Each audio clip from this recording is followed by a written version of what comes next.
Ang puno ng sampalok na to ay green na, tuyo na siya.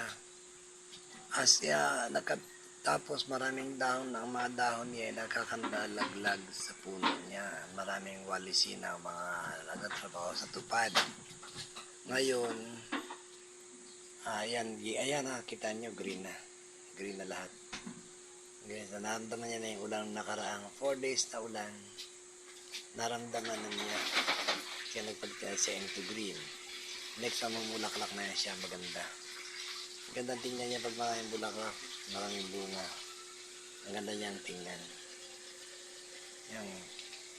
Tapos sa gawing unahan pa doon, may mga, ayun pati mga puno ng akasya, puno ng mangga, nagsitalbusa na ang kanilang berdeng dahon.